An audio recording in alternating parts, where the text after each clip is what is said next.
Mother-in-law buys excessive amounts of clothes and demands video calls through the day.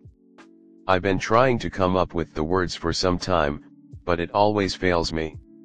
My mother-in-law started when the twins were born and she was obsessed with the fact they were twins. She would pop up at our new house unannounced with people to show them around the house like she's our agent and then say, "Let me show you my babies," referring to our twins.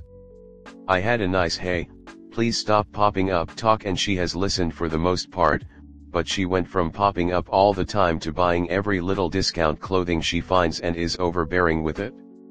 Next, she started dressing them and buying clothes that we have to put them on. She takes always holidays by buying clothes when I want to buy them or family match.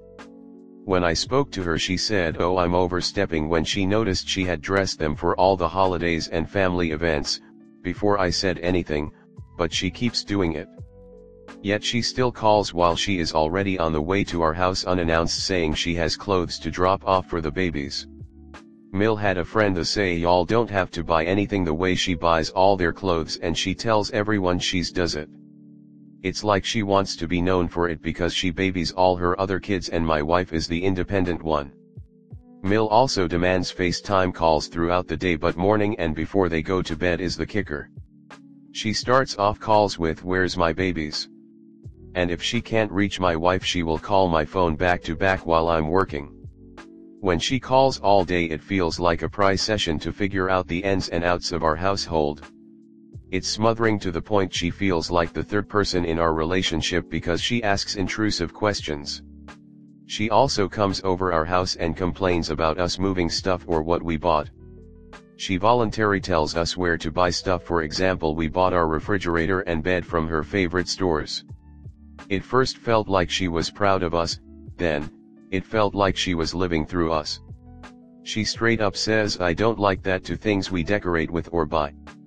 We started off great and she always tells my wife how I do much more than my father-in-law, hands-on with the children, cleaning the house, and able to afford the fancy stuff Mill likes. She's a controlling person by nature but I was always able to just come and go. Now that we live so close to her and had babies, she started being this controlling person via the babies. I'm aware that I'm pissed at her that there are times I might be overthinking what she does, but she has overstepped several times for sure. I feel bad because she's my wife's mom and I want a relationship with her, but I kind of can't stand being around her now. Comment. Honey, she's not making you do anything, you're doing this all on your own. You and DW need to have a really good talk about boundaries. You say DW is the independent child but it certainly doesn't sound that way. If you're not there, she needs to start standing up to her mother. When you are there, you both need to be on the same page and face her down. Just don't put the children in the clothes that she buys. She's obviously on some sort of ego trip with this. Never let her see them in an outfit that she's bought. Maybe mark on the label or something so you don't forget. No thanks Mill, we have enough clothes. Please don't buy any more as they'll be going straight to the charity store. And do it. Get in ahead of the game and buy holiday outfits for the children. Oh, you went ahead and bought them a Halloween outfit without asking us? We've already got that sorted. I hope you kept the receipt. Start rejecting her FaceTime calls. Sorry, Mill, it's very inconvenient to be constantly on FaceTime. Your calls are excessive and are really cutting into the time we spend with our children. It's so important to have a healthy family life, don't you agree? Anyway, we've decided that we're going to be cutting it back to one call a week. You choose the day and we'll make the call. You're going to have to be blunt. It's time to have a serious talk with your so and together set boundaries, enforcing them with consequences when your Mill stomps your rules/overstep. No more daily calls. No more uninvited and unannounced visits. She has to wait you invite her to come to your house. Warn her you won't open your door if she shows up. No more clothes as well. Any new ones will be donated to charity/women's shelter. Her controlling behavior is really toxic and at a high level. You have to say stop. Set her into info diet about your life/decisions. No opinion to give about it? Call her out every single time she oversteps, tries to control your life/stomps boundaries. Make her leave your house and set time out immediately. Never cave into any manipulative tactics, guilt trip, family pressure, crocodile tears, blaming you, victim card, etc. If possible, seek for couple counseling to help you. There's also a lot of articles about how to deal with just no me L behavior in this r/or other similar sub. Do not stay like this. More you let her behave this way, more you allow her to stomp your boundaries, worse she will act and more she will push. This woman is controlling and intrusive. What does your wife have to say about it? You don't mention that at all. Maybe she is just used to it and doesn't really notice the effect it is having on you. The FaceTime thing is really very intrusive. You have a right to your privacy and so do your babies. As you are a real hands-on father to your babies, you might also have a desire on what you would like your babies to wear to certain events and holidays. I know some fathers that enjoy shopping for their children, including clothes, etc. You really have to have a very direct and blunt conversation with your wife about this. Focus on the behaviors you can't tolerate and how it makes you feel. For example, DW, when your mother demands multiple FaceTime calls every day, it makes me feel very uncomfortable. I feel like I don't have any privacy to just be a dad to my children and everything I say and do is on display. DW, when your mother chooses all the clothes for our babies, it makes me feel like I have no say in raising our babies. DW, when your mother turns up here uninvited, it makes me feel like I don't have any opportunity to just relax in our own home. Ask her how you as a couple can come to an agreement on what is okay and what is too much. Don't be afraid to make sure your feelings are known. She needs to know, otherwise there will just be more resentment than is already there. Ask your wife if her mother's needs and desires should be more important than your own, as a couple. Next story 2.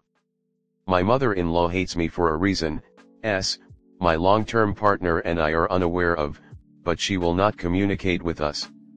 That's about it. We got into a huge altercation yesterday, but I'm not ready to write it out yet as I'm still in shock. I realize nothing is one-sided, but in an attempt to ask for healthy communication in a calm, collected situation, she began raising her voice, cursing, and explaining to me how I may not deserve communication because some things are earned. I may never get an apology from her. The apology I asked for was from a week ago when she gave me a gift she knew I really wanted, but then told me I could only enjoy it for as long as I was with her son. Her son is free to leave me and run to her whenever he wants. That one came out of nowhere. She would buy him a plane ticket to leave me in the next 2 or 3 days if he wanted, etc. It's also important to note that she has made up things about our relationship that she firmly believes, such as seeing blankets in my boyfriend's car and assuming I made him sleep in his car because of the possibility I ran him out screaming. None of that has ever happened, and we both told her that at the same time. I've never raised my voice at him even once in 2 years. I would say that him and I have healthy communication. There has been times where him and I have gotten into arguments where each of us have called our mothers for advice, and then him and I would talk things out. And my mother loves him. My boyfriend also isn't one to tell his mother lies, and I believe that.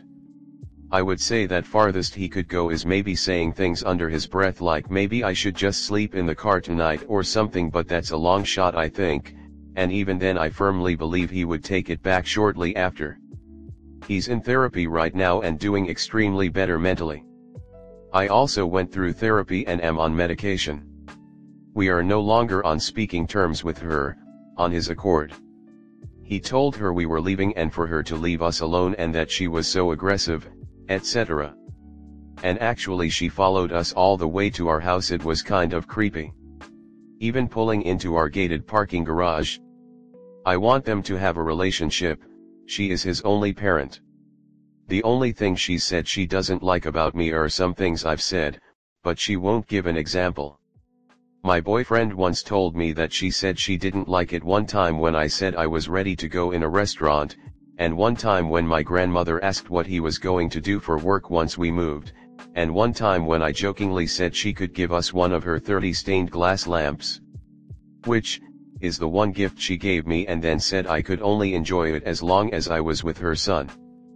Those are the only things I know of, and she won't tell me anything else.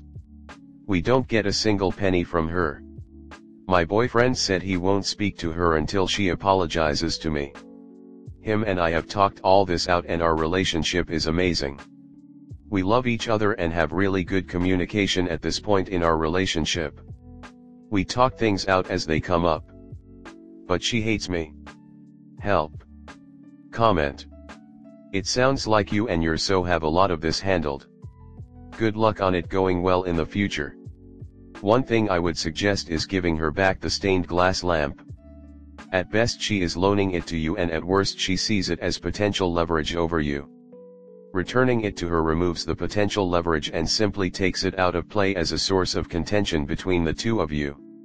He needs to find someone else to confide in, as she can't remain impartial, and where your mum still lives him, she hates you. She can't be objective here. That's her issue, not yours. When someone only comes to you with the negative for advice, then that's the picture they have of you. It sucks, but it's true. I personally don't involve my mother in my adult relationship. Nope. She won't tell you because there isn't anything to tell. It's made up fodder. My sil did this to myself and my husband when we were dating over not her way over something. She made up a bunch of lies, but wouldn't say who told her or what they were because it was all fiction. I want them to have a relationship. She is his only parent. What does he want? If you haven't noticed, she's crazy. Don't try to force a relationship just because she's his mother.